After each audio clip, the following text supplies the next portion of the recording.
Cheers, queers. Today on the Big Gay Agenda, we are talking with Pier Bellini. Did I say that correctly? Yeah, that's absolutely right. Great. Pierre is a psychotherapist and the partnerships director for Solas Mind. He works to provide mental health support for the entertainment industry, including the lovely cast and crew of Heartstopper. Welcome to the podcast, Pierre. Thank you. Thank you, Kaitlynn. Thank you, Theora. It's so nice to be here. Thanks for the invite. We are so excited. We've been dying to honestly talk to a mental health expert for a multitude of reasons, but really to get to know more about what you do, kind of like in the projects. And so, before we kind of jump into that, can you just briefly tell us what Solas Mind is and describe your role in the company? Absolutely. So, Solas Mind is a company that was founded not too long ago, actually, just right before the pandemic, by Sarah McCaffrey, who is our wonderful founder and CEO. And she's an actress by background who later trained as a psychotherapist precisely because she saw that the entertainment industry and the creative sector was one of those that people would easily dismiss into thinking of the struggles or the mental health needs that they would have. And most people as audiences, we always think or thought of the glamour and all the part of living in theater and in the movies and on the screen. And there's actually a lot going on for a lot of different reasons, and also way beyond just the actors and actresses that work in the industry. So she created this, the beginning small project about having counselors who would be and psychotherapists and coaches trained of the special context and needs of people working in this industry to then provide online support through the pandemic in form of sessions to the people working in the industry with a very flexible model, because I'm not sure how exposed both of you were to psychotherapy. I'd like to think, when you're a minority, you're always more exposed to psychotherapy than, in some way or the other. And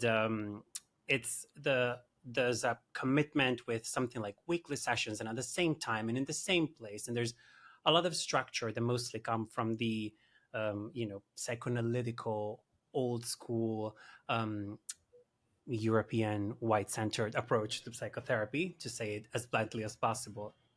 That for a lot of people working in the industry with crazy schedules, or many times their days and weeks and times not even in their power to choose, made it impossible to access services like this.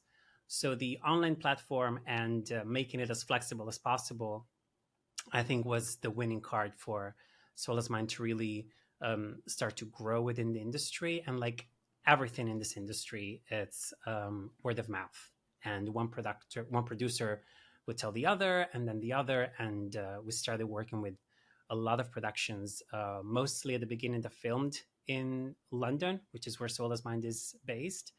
And then, because I don't have to tell you, as we're literally doing this right now, thanks to the beauty of technology, we were able to support productions also in the US, in LA, New York, in Canada as well, Australia, all of that. So that's what we do, basically. It's just provide a very custom way to give support to people on the creative sector. And I say that because besides television and film, we also support people in theater and also in some other creative art companies and studios as well.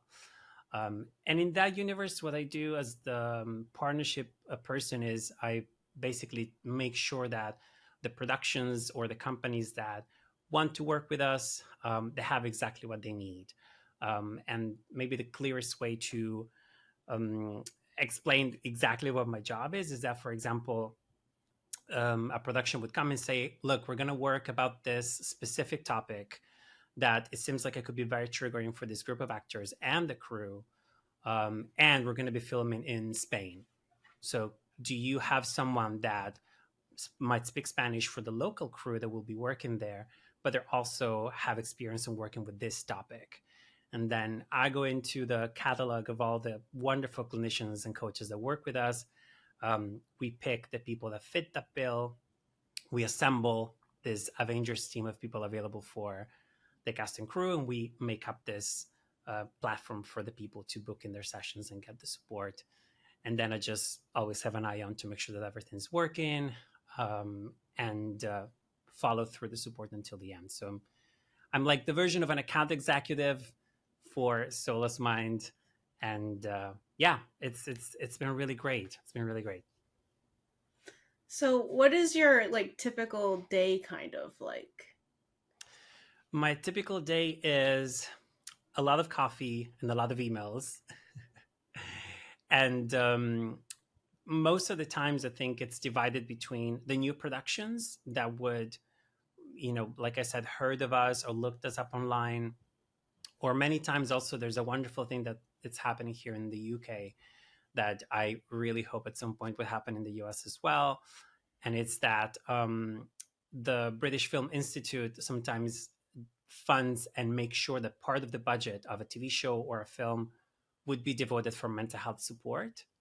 And in that case, the production is given a list of services, and one obviously would be us, Solas Mind, and then that's how new productions or new movies or new TV shows would come on board. So I'd say half of those loads of emails would be to get in touch with these new people and say, how can we support you? What's been happening? What's going on? Sometimes, there are productions that don't work with us from the beginning, but something happened during the shooting of the scenes or during production. And, there's here in London, we have some of the biggest studios in Europe where they film big stuff. Like The Little Mermaid was shot here in the Pinewood Studios here in London, because they have the biggest water tank to shoot, which obviously makes sense for that movie.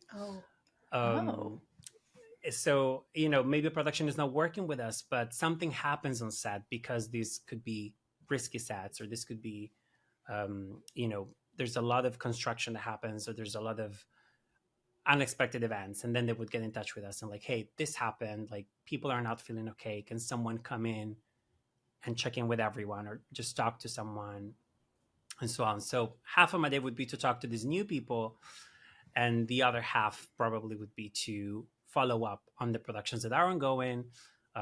Like on season 2 was Heartstopper, for example, and making sure that everything's going well, that there's not an issue with the access of to the services, to the sessions, and making sure that everything is under control. And lastly, we also have training. Sometimes productions also ask us for a specific training on a specific topic before starting some particular scenes or after to process them. And that's something that as well between the team we share. And I also do some of those. And I used to teach back when I lived in New York.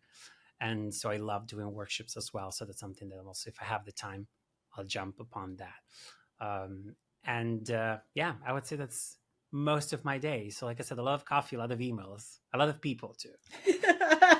I would need so much coffee if I were you. Oh my gosh. I love what Solas Mind does in general, just because mental health is so important, and I'm so happy that people are more willing to talk about it now. Yes, but what does a typical day for the people who work directly with the people on these shows look like? Do they have set times like normal, or is it just free for all? It's a mix. We have the privilege, which also came from Sarah's, our CEO's great idea, but we have our team of clinicians and coaches that work everywhere around the world. And that's really helpful because virtually we're able to offer sessions to the people basically 24/7, because we have clinicians working in Singapore, in Australia. So if somebody wants a 2 a.m. session, they can have that, because for the psychotherapist, that could be a 3 p.m., just, straight after lunch. So they all have a set schedule, but I guess what's also different from most, I would say, counseling agencies or therapy agencies is that we have a very short time that they can book in. So for most of our clinicians, somebody can book a session even 2 hours before the slot. So it's a very short notice for the therapist, if you want to think it like that. And I speak from my own experience where, I used to work again in New York or even here in London, and like I don't take sessions with less than 48 hours notice because you need to arrange your schedule and so on. But that's one of the things that we wanted to adjust for these people that have these crazy schedules. So there is a structure in the day, but you could get sessions booked on the go. You can start your day thinking, oh, I just have these 2 sessions, and then by the afternoon you actually have 7 or 6. So it's, in that way, it is a bit of a free for all. And also, I guess something that I found really cool when I started working with Solas Mind too is that people might tend to book in sessions very in a long distance of time. So the whole idea of, like I said at the beginning, oh, so you have this assistant art director that will see you on Monday at 2, and then every Monday at 2 you will see them for 6 weeks. That's not the case. You might not even know when this person will be able to have their 3rd session or their 4th session. So there's a level of unexpected and always be ready for what's coming up that I think it's sort of unusual for the field of mental health and for psychotherapists in general, but honestly just makes it exciting and just very different to approach. So will these people be talking to multiple different psychotherapists and just working through specific problems rather than long term? Yeah, that's a great question. So it's definitely short term. And I think in our case, because the projects are short term by nature. So, I used to think, when I used to work in colleges and counseling centers, and I would explain to students or parents why we have to be short term as a provision. And it's because you will graduate. This is meant to be short term in any way.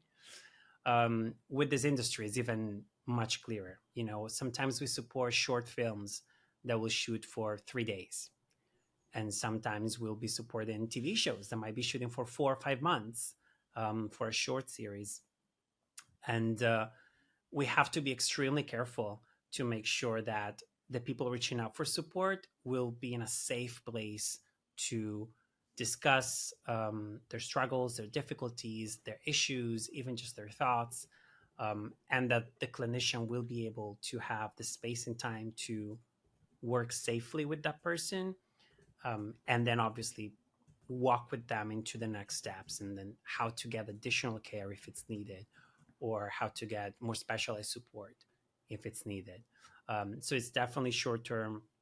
I would say there are very few productions that ask us to have a limited amount of sessions for their cast and crew members. Most of them will walk around those 5, 6, which is, I would say, an usually short-term model. And I would say usual is if everyone will know this. And please stop me if I'm talking too much psychotherapy talk. I hate when people do that. Oh no. Feel free. But I would say those 5, 6 sessions would be the usual. So that's, would say, the average. And on the part of the question of will they talk to different counselors or different therapists? The answer is it's up to them. They are able to follow with the same clinician for the sessions that they have allocated, but they're also free to change, and again, it's part of that flexibility that for them specifically could be very helpful. And an example, for example, please remember that English is my 3rd language, so anything that doesn't sound consistent, please, have mercy. You're doing great. Good. But there's someone that might speak to a clinician who's a psychotherapist that specifically works with trauma, for example. And this is someone that might talk for 2 or 3 sessions about something that a particular scene might have triggered and made them uncomfortable.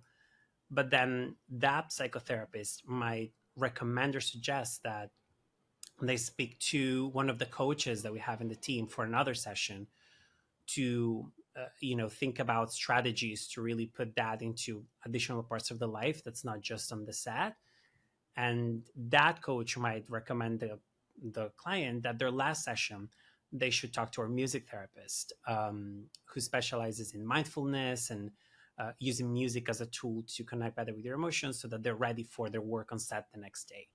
So that flexibility really allows the person to go through different kinds of specialties and nuances of the work, while still talking the same language that all our clinicians and coaches in Solas Mind would talk. So could be the same person, could not be the same person, but depending on the case, might be a good thing.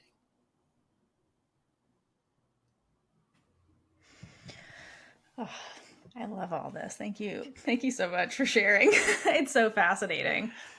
You mentioned earlier that usually you'll kind of tailor the services based on the project. And so for a project like Heartstopper, which is primarily dealing with like LGBTQ issues, like how would you tailor like the services for that production? And like why is that so important rather than just having like a general approach to it? That's a wonderful question, and honestly, something that we really loved working with the team of Heartstopper and their production company Seesaw. We've collaborated with them in many different projects. We're basically now a formed partnership, and what we loved about them is that they are really focused, which is the way we always say should be, on preventive support instead of reactive support. So there many times they were at the beginning one of the very few that contacted us from the get-go and said, we want to make sure that this project up from the first season is the safest for all the people involved. And I'm sure you know, if you've been fans of the show and you've done all your wiki research as I did, most of the crew are LGBTQ folk, and which is already impressive to begin with. And from the very beginning, they told us that they knew that they were assembling something really special because of it, and they didn't want to sort of like betray the trust. And when someone comes to you with that kind of mission, that kind of approach to a project like that, you really just want to step up to what they did. And it's like, okay, so what do we do about this? And we obviously made sure that we have people in the team like myself who identify as queer, but also people that have trained or specialized in LGBTQ and specifically also in trans struggles. And we crafted a couple of specific workshops on topics related to, those things that I've studied when I did my master's in counseling so much, and minority stress and all those things that, especially after seeing around the world and in the US specifically, how it really seems like times are just going back, and we're sort of having to justify again why there is a layer of struggle and a layer of potential need for support that someone who's not part of this minority might necessarily understand. It was really important for us to make sure that our team dedicated to them would know that, would feel that, and would understand that. And also, again, Sarah, our founder, she's a mother, and we knew from the get-go that this was a project that would involve a lot of young people. And I have to say, I was happily surprised in a way, in the same way that the show did, I think, with all the audiences around the world. It gave me a lot of hope to see how all these people in front and behind the camera were probably one of the most engaged people with our services. I can absolutely say that the cast and crew in Heartstopper were the ones that more proactively would engage with mental health support, with the counseling support, and again, on a preventive space, on the classic, I have the space, I'm going to use it for myself, for self-care, and not necessarily with this thing just happened, somebody help me to deal with it, which is, again, that preventive versus reactive. So why was it important to us? I think it's because of that, because they had a really big mission on their hands that were very transparent with us that they were trying to achieve, and we wanted to really match that and offer that kind of support to make sure that those people that spoke with someone from our team would feel just as safe, just as understood, just as seen, just as represented, all those things that it really seems that they found during this project. So we just mirror that mission, honestly. That's the short answer. That's awesome. Yeah. Thank you for sharing. Why is mental health and the support for it so important in the entertainment industry? Um, wow, that's a question that I feel like we could ask every time we're trying to pitch our services to a lot of producers and a lot of people that don't see the day by day. Um, and the short, super brief answer is that everyone deserves to take care of their mental health everywhere. Um, so that will include these people too. The people that work in the entertainment industry, they're not superheroes, they're not superhuman. And for me particularly, and again, it has to do, I'm sure, with um, sorry, coughing time. Apologies, this is the cold. Um, it has to do with lived in that minority experience. Um, and something that drew me to this job and to Solas is that there's a lot of people unseen in the entertainment industry. We see the actors, we know about the directors. If they're really famous, we know about the producers. If they're really famous, we know about the screenwriters. But there are hundreds of people working on these projects, and it only takes to watch the end credits roll on any episode of a TV show or in a movie. Those are all people working on these projects, and and something so I would say common, such a to find a not so triggering example, but still triggering because discussing about death. But if you're filming a scene where someone is losing someone that the character really loves about, immediately we would think, oh my God, maybe the actor will be triggered by this. Maybe the other actor will be triggered by that. And it's absolutely true and it's absolutely true and valid. But we have to remember that there is someone who's behind the camera who's shooting that scene. There's someone holding the microphone who's also watching that scene. There's someone holding the lights who's also seeing that scene over and over. And a community very dear to me, the editors, like the people that put together the episode of the film, they're seeing that scene maybe 500 times for the whole day. So, there's so many people that are exposed to the same things that could be triggering or just hurtful or just stimulate a thought that you never had before. And those people most likely won't have the resources to pay for their own mental health support, wouldn't know about mental health support, or won't feel comfortable to do so. And there are plenty of strikes right now happening specifically about how people are being remunerated fairly for the work that they're doing.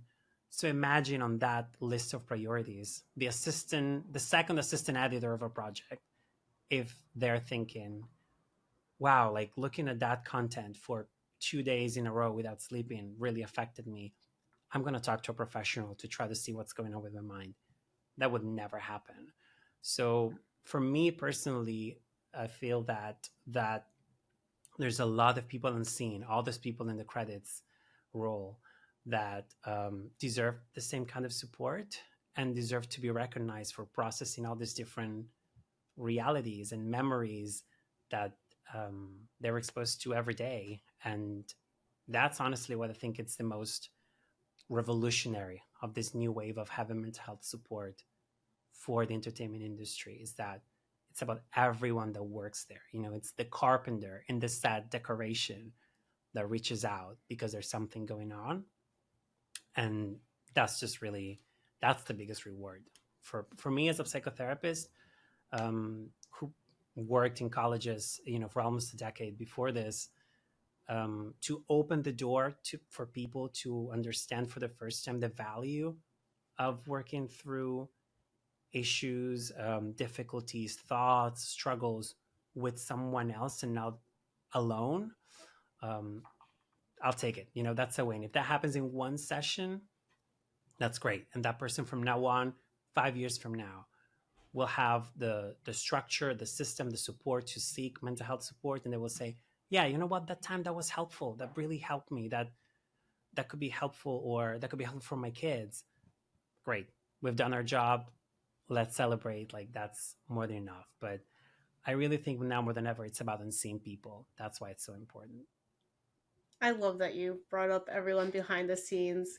I know you've mentioned that you've seen a few things. We are very passionate about making sure that those people are seen that aren't normally. And I also love that you brought up the editors because they are watching these things over and over and over. Absolutely.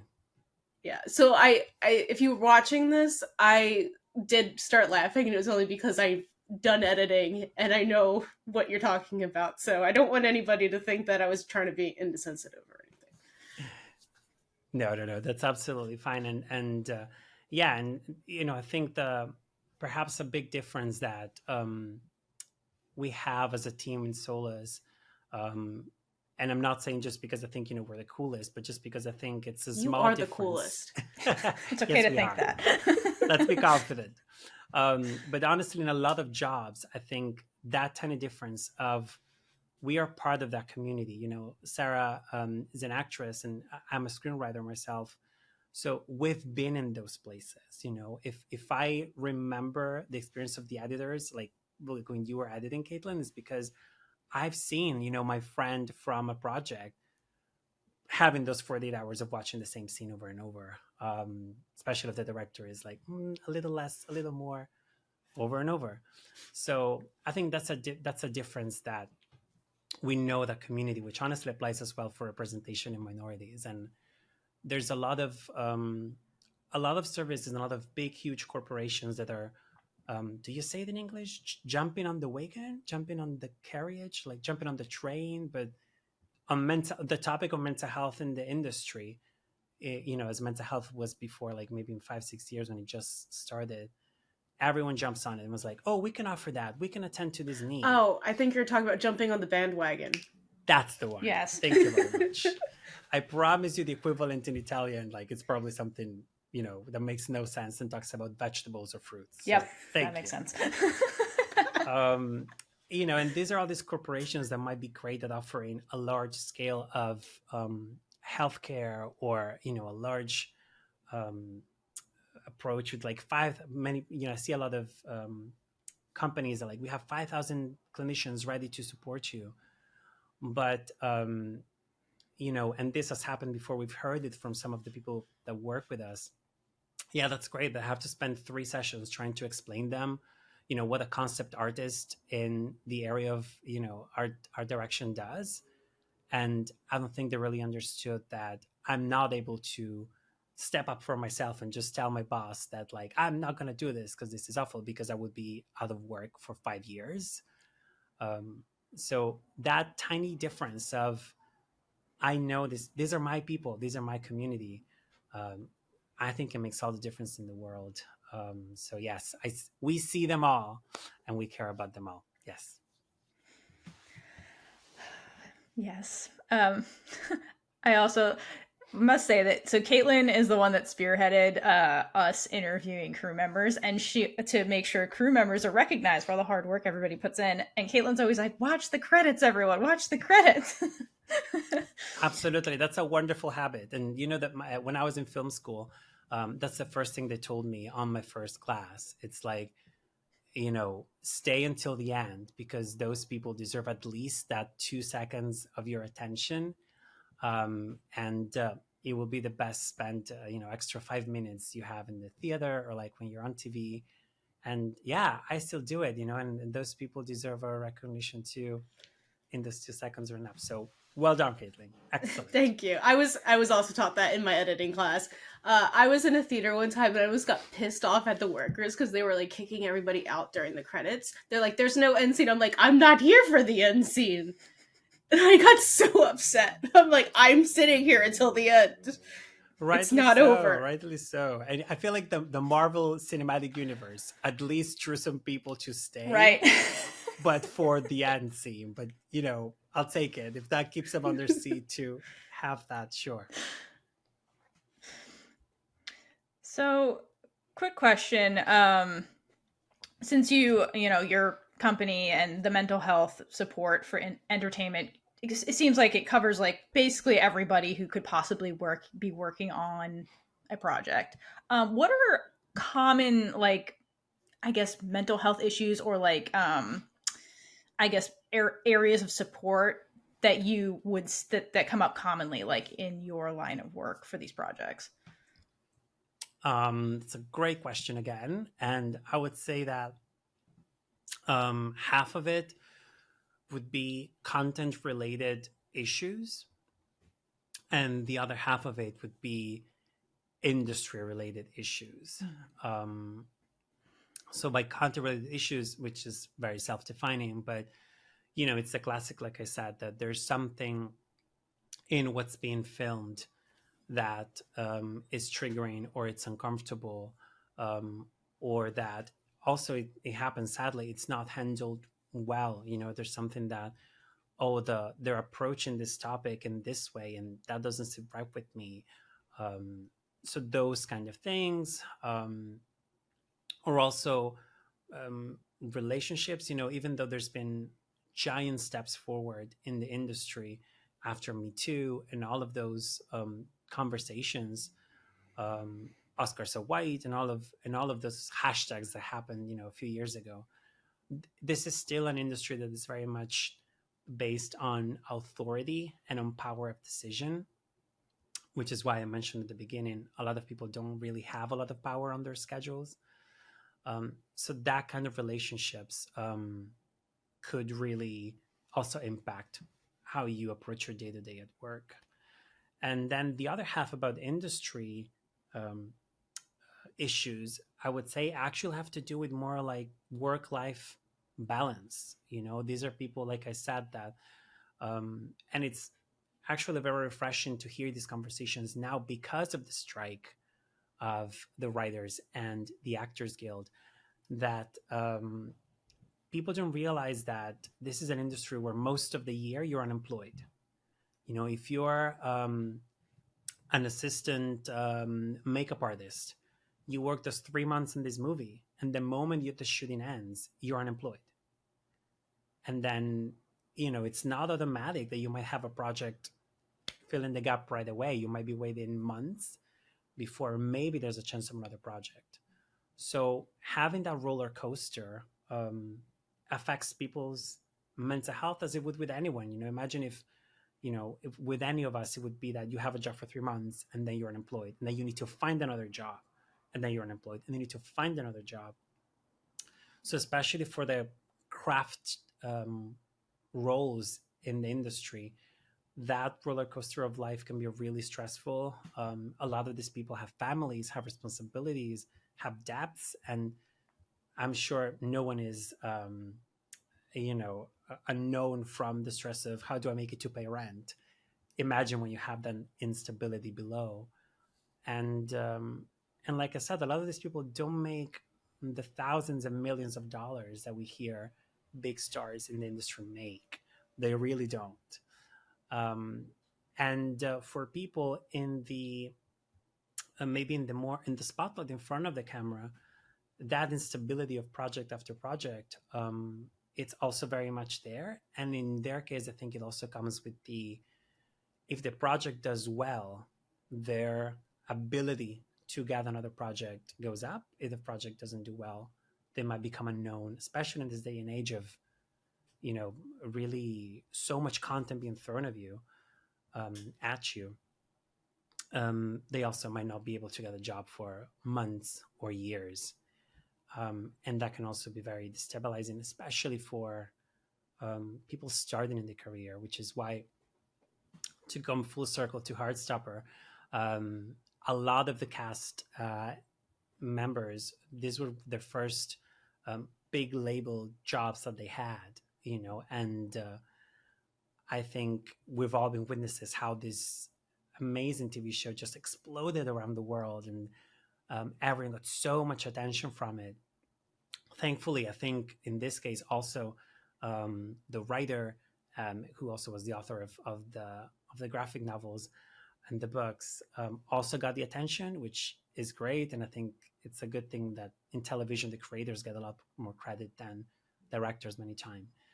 All right. I don't remember what you were saying. Yeah. Oh, we well, I missed you for a solid few seconds. the success of this TV show happened overnight for all of them, to be so recognized for it. And when this happened before, I think with this kind of projects, and that's where I was drawing my comparison with the Spice Girls, which, it's the earliest memory I have of something so big being a worldwide phenomenon. It was very one way, you could be this massive fan and get all the merch, get all the dolls, get all the records, which might have been me, might have not been me, we won't know. While now, with social media and everything, the back and forth, it's so much faster and so much more impactful. So I think for these young artists to be part of this overnight impact of what they were doing also was something that could have been, a lot to process on. And again, these are people that I'm sure their lives changed a lot after the first series, and this was going full circle to the main topics that people will bring to realize what a career in this industry could mean is also something that is on the mind of a lot of people, especially on their first experiences. So yeah, I would say those are the two big boxes of things that come to our desk, to our Zoom, from all of them. Awesome. Ooh, okay. I lost my place in our questions. What advice do you have for people in the entertainment industry struggling with mental health but don't have the support offered on set? That's another great question. This is a great podcast because you guys ask all the great questions. Thank you. Thank you. And I think the best I can say is find somewhere to talk about it. And I say this because, especially as we're working around the world, there's productions and films that are shooting in Thailand or even in Eastern Europe, a lot of them, and they would tell us, that's great, the service you're offering, but after I'm done, where do I get this help? And the truth is that there are a lot of platforms online, even if it's just forums, even if it's just little groups, and I don't even know if Facebook groups still exist. I'm sure there's Discord. I know Discord exists. There we go. But to find a safe channel to share the struggles, because I think, again, in the industry, there's a lot of authority dynamics happening. It's a very pyramid approach that so many people that we talk to, like I said, they might be struggling with a very toxic relationship or a toxic approach from their manager, the boss, someone. And you can give the very cough moment. So sorry. I wish I'd know how to mute on this. Oh, you're fine. We're able to cut it out. Editing. Amazing. Rewind.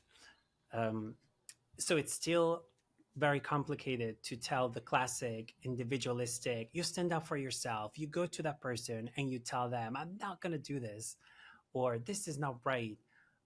Because for some people, that might just mean that they're out of work that very same day, and somebody will pass the reputation in quotation marks, and the person might never get a job again.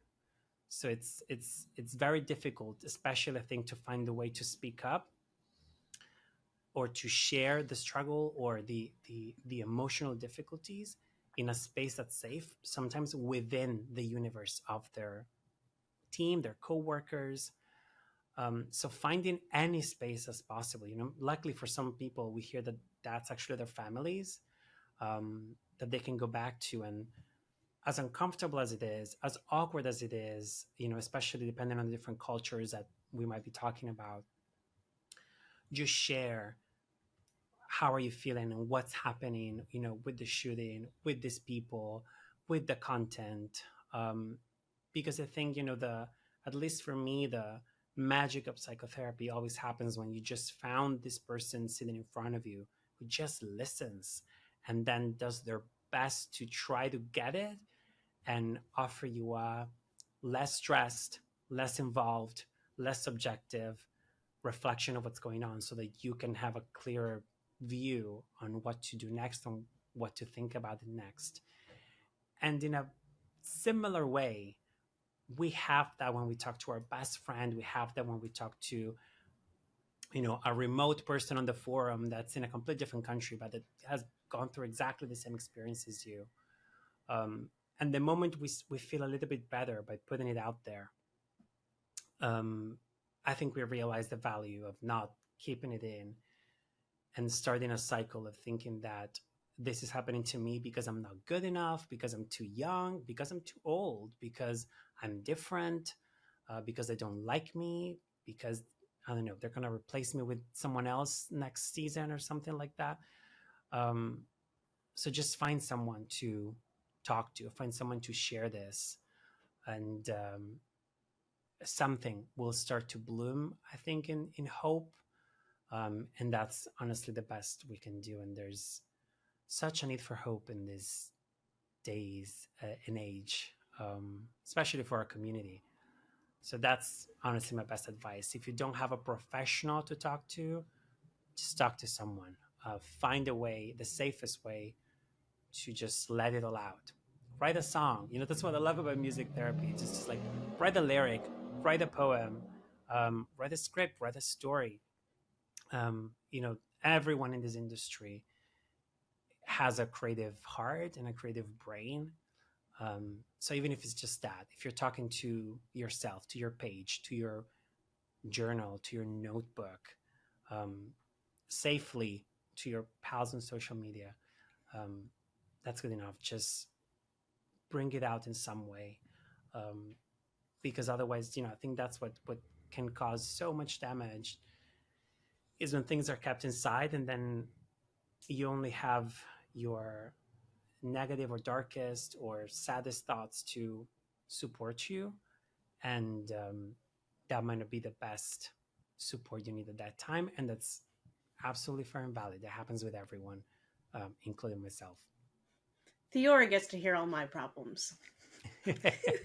Yes, we do therapy. Our podcast is basically just group therapy. Yeah, all our feelings about our shows It works. and stuff. It works. It really does. Make a podcast, put it out there. And even right now, we literally live in completely different spaces in the world. And there is something that united us and brought us here today to talk about something that we are all passionate about. And that makes us feel better. I feel better. So it's, it's good.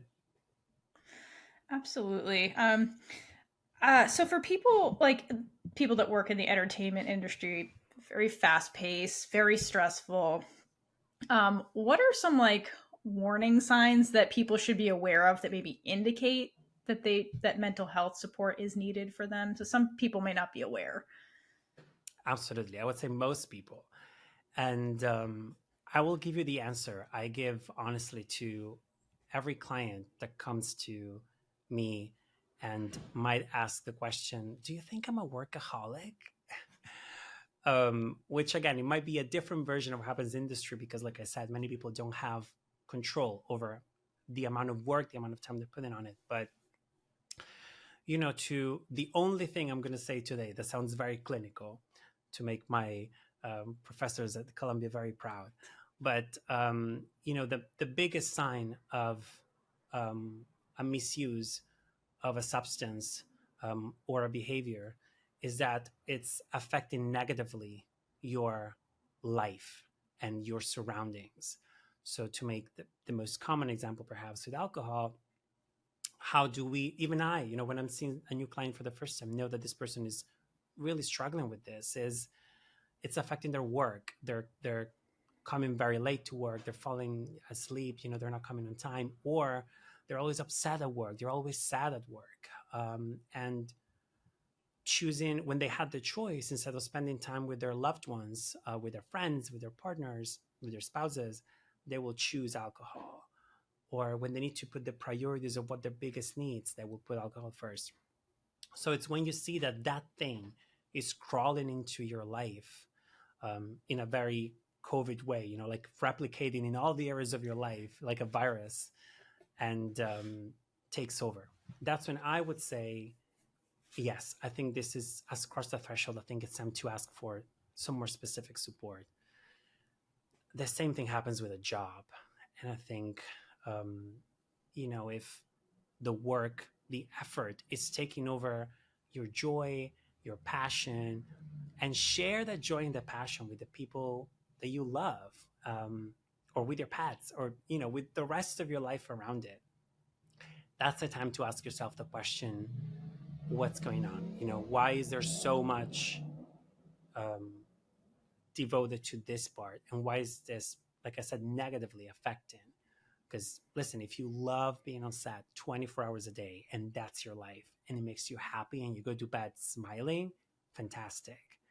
But if you don't, and sometimes when we see with our clients, they drag going to work and they feel so sad and they don't know why, or they feel angry and they don't know why. And it's just that makes them going home really late, still angrier or sadder or more frustrated.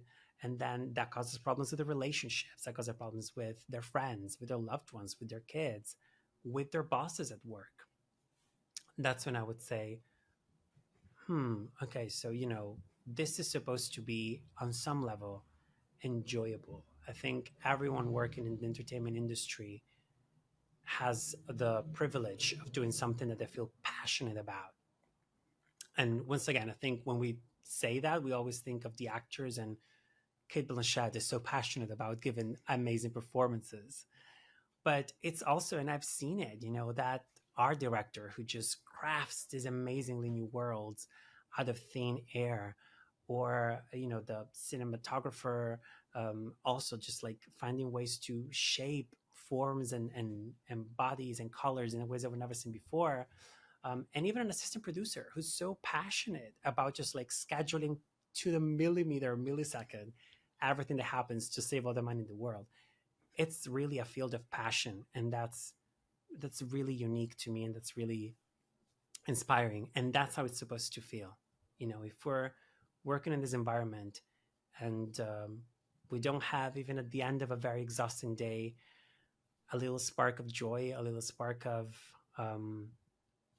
love for what we do, and we're able to share that with the people around us, then it's time to ask yourself, a question of like, something might be off, or I'm not seeing something that's happening, or it's time to evaluate if, what's happening around me, or what's happening with me.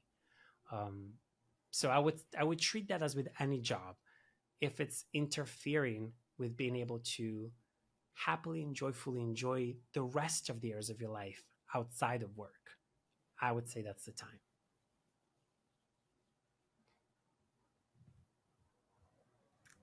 Awesome. I wanted to make sure that you. Okay, cool. I was making sure that you didn't freeze again.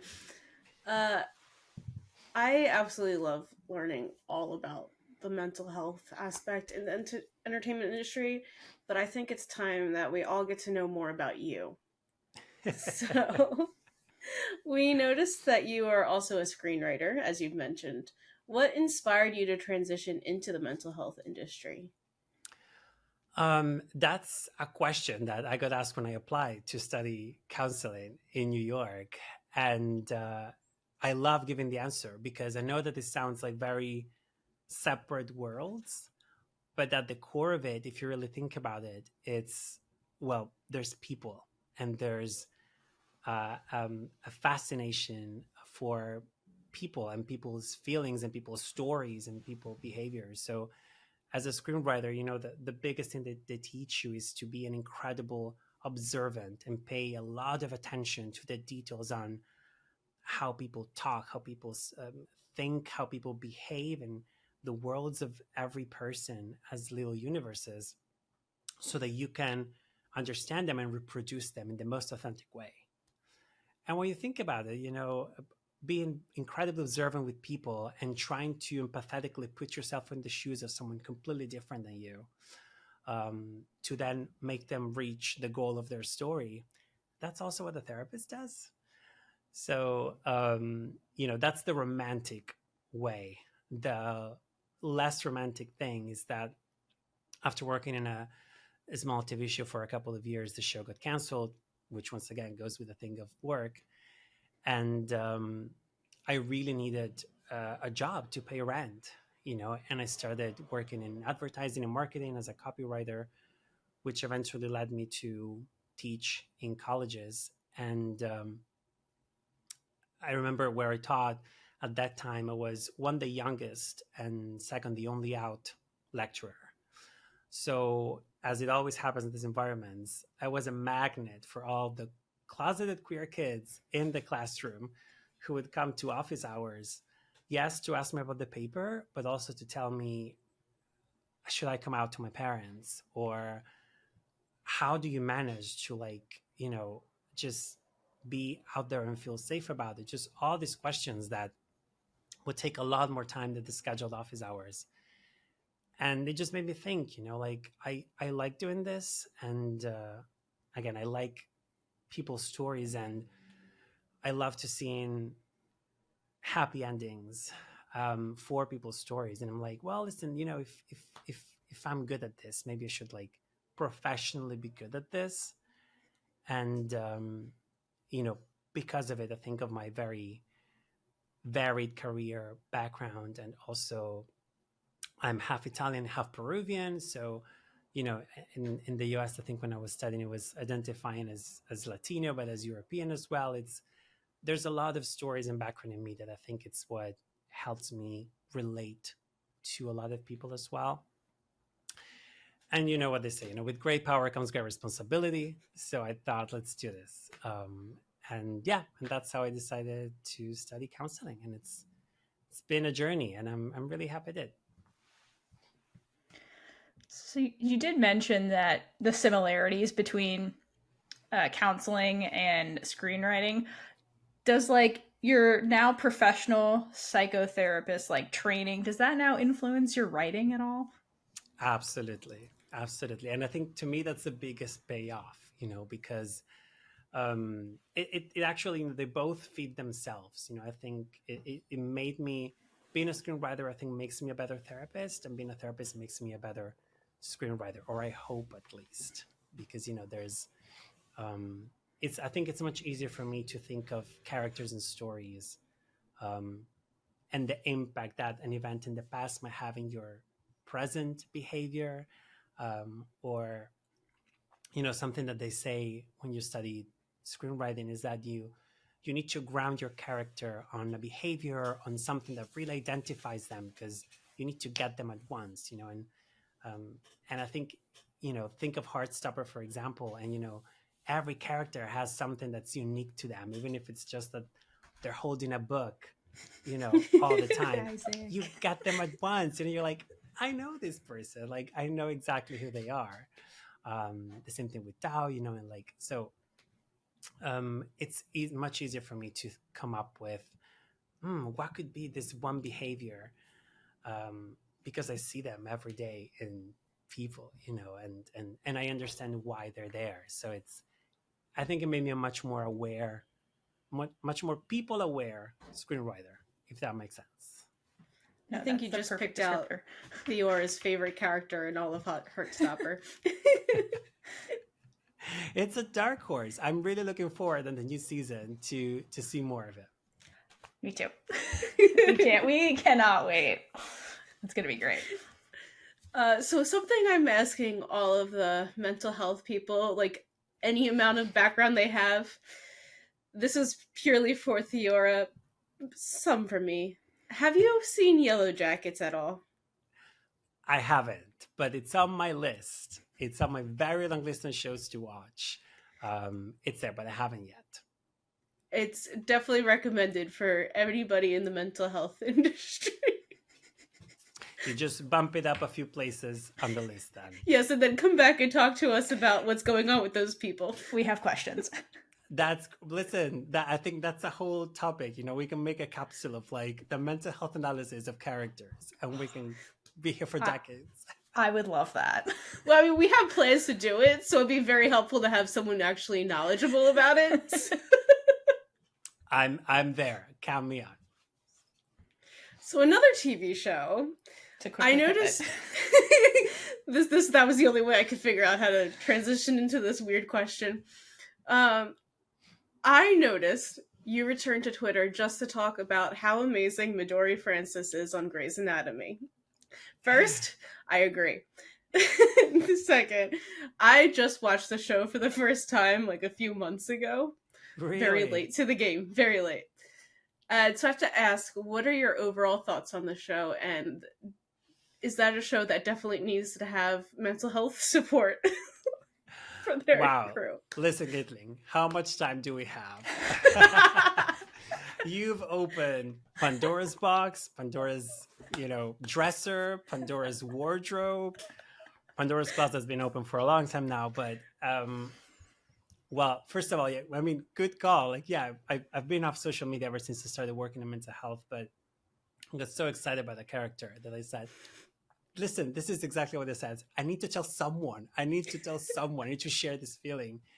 And Grey's Anatomy has been on for 20 years. So even a lot of the people that, were a fan of the show with me when it started, they're gone. They're lost like this, like, and I just have, I think, one friend, my dear friend Julie, that still watches Grey's Anatomy with me out of loyalty. But I mean, I think from a mental health perspective of the characters, it's fascinating because I think, you have the unique opportunity of see characters grow from 2 decades. These are people who started when they were incredibly young and partying, and now they have 3 kids, or they have, several dead partners through their lives. Oh my God. And Sorry, that's just awful. No, so yeah, it's a lot. And I think for me, especially as a writer, it's also very interesting to see how the tone and the spirit of the show changes almost clearly. And maybe, Kaitlynn, if you've been watching it closely altogether, not through 2 decades, it comes even clearer to you, through blocks of seasons. But I really appreciate how, especially during COVID and after, it sort of took this role of putting up real issues of health and healthcare in the United States, particularly on the screen, as with COVID as well, And I remember reading how people were struggling to think of like, oh, but we're supposed to like escape reality through TV. And I can almost hear the producers, the showrunner, and everyone involved in the show that, yes, we should, but this is too important to escape. This is too important to avoid. And the all the speech about COVID being real or not, and then healthcare, and then women's choices, like they just really put it out there and they make them deal with it. And I think that's really brave. Sadly, it is really brave in these days. And it's really important because of the huge platform they have. I also found it interesting that through the years, Meredith, the main character, interpreted by Ellen Pompeo, goes through different therapists throughout these 2 decades. And I also thought it was one of the few times that felt real. The fact that she doesn't want to engage with a therapist, that this is annoying. Why would I want to talk to my feelings? Felt so much more real to me than other shows or movies where they sit for the first time with a therapist and they just talk about their whole life. And in 3 sessions, they have big eureka moments. Listen, that never happens. I've been doing this for a while. That never happens. 90% of the times you get a Meredith who doesn't even know what they want to sit there. So that felt really nice. Well, she has Christina. She doesn't need to talk to anybody. I mean, listen, they shaped friendship of 2 opposite personality kind of people for a lot of generations, and calling people their person and so on. And honestly, I also think in terms of mental health in the industry, first of all, Ellen Pompeo has been such an advocate for a lot of things that have to do with justice and fairness within the industry, in terms of gender, in terms of mental health, and I think especially now, if you see these conversations and the interviews, there was a really interesting actors and actors when Katherine Heigl was interviewing I Ellen loved Pompeo it. for the first time. Those are my favorite things to watch in the morning with my coffee. And you can tell that the evolution of the support that these people will get on set and the need for it has been exponential. And I really want to think that that's a good sign of the times. But you can tell that people before were working in very harder and harsher conditions where support wasn't even considered, and once again, these are people that might be looking at, in their cases, tragedies, people dying on their fake surgical beds over and over and over and over, and nobody even stopped to think about what this might mean for them. So yeah, I think we could dissect the show for ages, but I think You know what? If you want to come back and talk about that show too, I'm sure I could do that with you. I'm ready. I have 20 years of experience in that. And I just watched it almost 2 times in like 4 months. So you're basically a doctor now. Basically. yeah, basically, I know so much. Theora and our other person that we do the podcast with, Bree, are both in the medical field, and I'm just over here being like, well, I watched this show. It counts. I think I've learned a lot of first aid techniques from Grey's Anatomy, so it's a small step for medicine, but a huge step from my confidence in helping other people. It's awesome. So, well, we're glad. See, now you're almost a doctor of medicine too. So we're almost we'll transition to healthcare together. It has been a delight to get to know you better and talk to you about everything. Thank you, Pierre, so much for arranging to meet with us today. But before we sign off the podcast, do you have any final words for our listeners at home?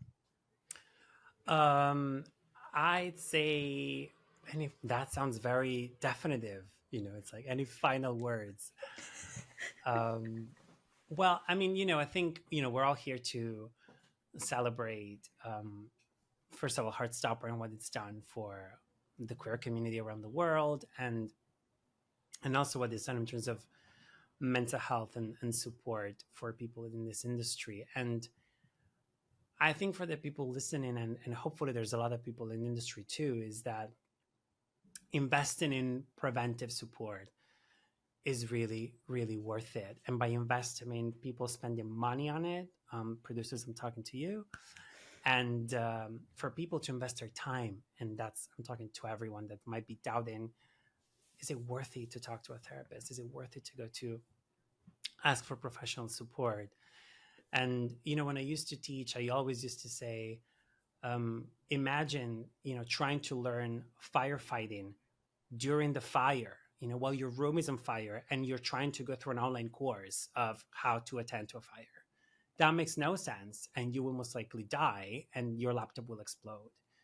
The same thing with the mental health, we're obviously there to support people who are going through things that happen in crisis. But imagine how much more equipped you would feel if you would be able to discuss with professionals and with mental health practitioners before it reaches that level. And when you're starting to feel a bit off, when you're starting to feel like things might not be too okay, or even just thinking about, hey, what happened if in that moment this thing happens? I love to talk with people about, different scenarios. Let's come up with all the different alternative multiverse versions of this issue and let's work them through together. But I would really say invest in preventive mental health support and tools. I promise it's the best investment you can do. Producers, if you're listening, check out Solas Mind. And to everyone else at home listening, please check out Solas Mind. They have a fabulous website. You can learn more on there about this invaluable mental health resource.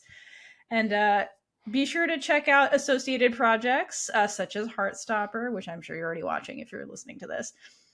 So thank you again, Pierre and everybody listening. So until next time, everyone at home, hydrate for lesbian Jesus and gay it up all over the place. I love that. Thank you Bye. both. And with that, we've been Big Gay Energy. If you like this episode, check out all our other episodes right here on YouTube. Please like, leave a comment below, and subscribe for more amazing, super gay content.